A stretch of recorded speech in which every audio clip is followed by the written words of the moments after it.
G'day mates, welcome to my YouTube channel. In today's video, I'm covering everything you need to know about the first Fortnite Chapter 2 duo tournament, the Winter Royale. There's been a lot of hype around this tournament, and for good reason. It's duos, it's $15 million across 3 days, and Epic is testing a bunch of new scoring formats.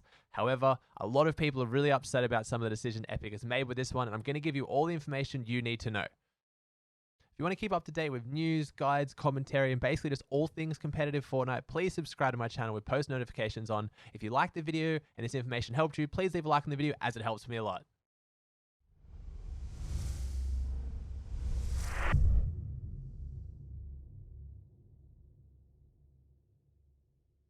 To make this easy for you guys, in case you already know some of this, I'll put timestamps in the description down below for each of the main sections I'll be covering today: prize pool, scoring format, and dates and times.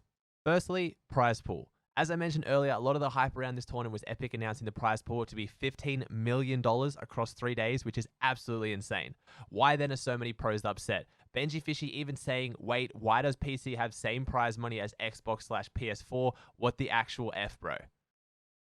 I'm not going to cover every single prize pool from every region for every day, but if you'd like to go through that, I'll leave a link in the description down below. But to highlight the issue many people have with the prize pool, I'll be breaking down EU specifically. The best PC and console duo in all of EU will be walking away with $9,000, while the best mobile duo in EU will walk away with $7,500.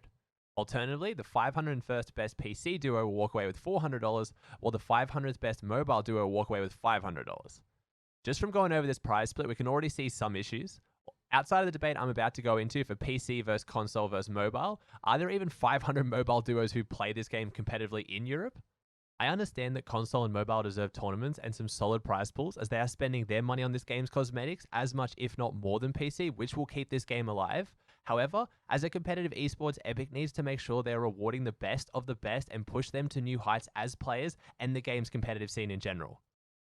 To watch the best of the best go at it like we did at the World Cup is what made competitive Fortnite so huge. We're splitting the prize pools so far into different platforms, it doesn't give as much incentive for the very best pros to practice as hard as they would for larger prize pools, or even be able to put in the time they need to properly practice to be at the very top. This also doesn't even touch on some of the large issues that some people have pointed out, such as EU's mobile prize pool being larger than the PC prize pool for any other region. I can see both sides' arguments here, but I think it would be hard for anyone to try and say that makes sense. Now, the other issue a lot of pros have is how Epic is splitting the prize pool within each platform as well. They believe it should be less people winning more, so it is more competitive. For example, we can see the top 500 teams in EU will be receiving some kind of prize money, which is quite a lot of teams. Should you be rewarded for coming 500th? This one I'm not as sure on, as I think it needs to be a balance between rewarding those who are the very best, but also nurturing new talent coming up through the scene. If you only reward, say, top 10, anyone who has no chance of achieving that will either be unmotivated to improve, or worse, they will not play the tournaments properly, affecting the overall quality of the game. Again, what are your thoughts? Now, moving on to the scoring format, we see that same as prizing, most people can't seem to agree on Epic's decision to have 3 different scoring formats. So, for each of the 3 Winter Royale tournaments, we will see a different scoring system. In essence, this seems like a really good idea from Epic. Test out different styles and see which is the most successful and people enjoy the most. I also agree with this idea, and at first was very excited. However, if we look at the first scoring system, which simply is elimination equals 1 point and victory royale equals 15 points, with no other placement points, I begin to become concerned. Do you think Epic should even be testing this format? I feel like this will just turn our first duo tournament of Fortnite Chapter 2 into an overly aggressive W key fest. The other 2 formats do look a lot better though, so let's just hope the community agrees and Epic doesn't try to go with the first one. This is a very good sign, though, that we may be getting some kind of duos, FNCS, or other more competitive duo tournaments in the future, and this is just a test to find out the best scoring system, which I do applaud Epic for.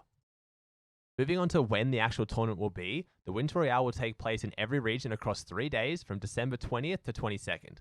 For times for each region, or to make sure you have the right time zone, go to the Compete tab within Fortnite and you'll find Winter Royale within the times listed in your current time zone and date. To conclude, there are a lot of things Epic is doing right with this tournament: solid prize pool, testing out scoring formats, and they released arena duos with enough time for us to get prepared and practice. However, splitting the prize pool across every platform like they have may appeal to the larger audience of players, but it does upset the pros. At the end of the day, what is more important? The pros putting on the shows we love to watch, or the casual player getting involved in tournaments and keeping the game alive?